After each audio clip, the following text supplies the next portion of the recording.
Postier, Dali, Marseille, qui est Thomas Meunier, le sauveur du PSG à Bâle. Si Thomas Meunier s'est illustré avec un but fantastique contre Bâle, 1-2, le défenseur du PSG reste un joueur méconnu en France. Séance de rattrapage. Il a failli arrêter le foot adolescent. À 13 ans, Thomas Meunier rejoint le centre de formation du Standard de Liège. Malheureusement, les choses ne se passent pas comme prévu. Quand on joue dans un club comme le Standard, c'est la production qui est demandée, la régularité. C'est un peu l'usine. Je dirais que j'étais un peu défaillant, confiait-il dans un entretien au magazine belge Red Zone. À la sortie de cet échec, Meunier a 15 ans et songe à arrêter le football. C'est sa mère qui va le pousser à continuer en voyant une annonce dans un journal pour une journée de détection au Royal Excelsior Virton. Lors de celle-ci, le Belge impressionne les éducateurs virtonais en marquant 10 buts et prend donc une licence. Il restera 5 ans au club, où il fera ses débuts professionnels, en 2009. Il a été postier avant d'être footballeur professionnel. Avant de débuter avec le Royal Excelsior Virton puis d'exploser sous les couleurs du FC Bruges entre 2011 et 2016, Thomas Meunier a navigué dans le monde du travail en Belgique, comme postier pendant les 2 mois d'été après mon diplôme et chez Autovert à la rentrée, des équipements automobiles genre pare-brise et tout ce qui se fait dans une auto, raconte-t-il. Je tournais sur pas mal de secteurs, mais le plus souvent, je préparais les commandes pour les clients. C'est une expérience que je n'oublierai jamais, j'ai pris beaucoup de plaisir pendant près d'1 an là-bas. Selon son entourage, cette expérience professionnelle lui permet de garder les pieds sur terre. Reconverti arrière droit à 21 ans. S'il a marqué un but décisif mardi face à Bâle, c'est parce que le joueur a cultivé son instinct de buteur.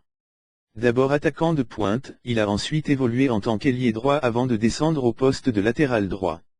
Cette dernière reconversion, il l'effectue au FC Bruges, un peu par hasard quand une cascade de blessures oblige son entraîneur à le faire reculer d'un cran. Le Belge se retrouve arrière droit malgré sa grande taille, un M91, ce qui ne l'empêche pas de participer au jeu offensif de son équipe. Quelques bonnes prestations plus tard, Marc Villemot, le sélectionneur belge, lui offre une première sélection, en tant qu'arrière droit.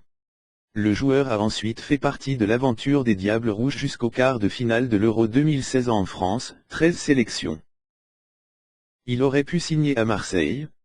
Alors qu'il était encore attaquant à Excelsior, de nombreux clubs se sont intéressés à Thomas Meunier. Dans le lot, des équipes belges comme Anderlecht, Bruges ou Zulte Waregem mais également des pensionnaires de Ligue 1.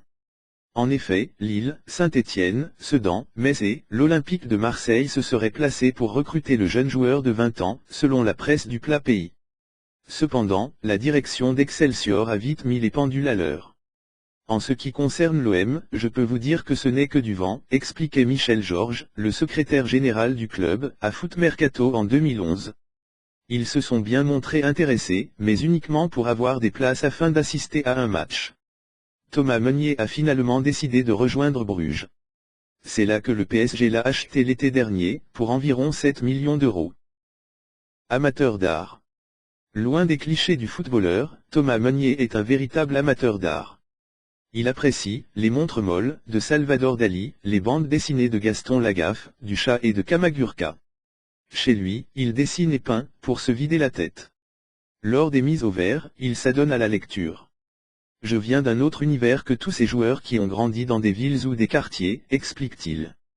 Ils ont leur code, tu dois écouter du rap français, du boba, du gradure, tu joues les gangsters. Ce n'est pas mon truc même si je sais que c'est leur délire.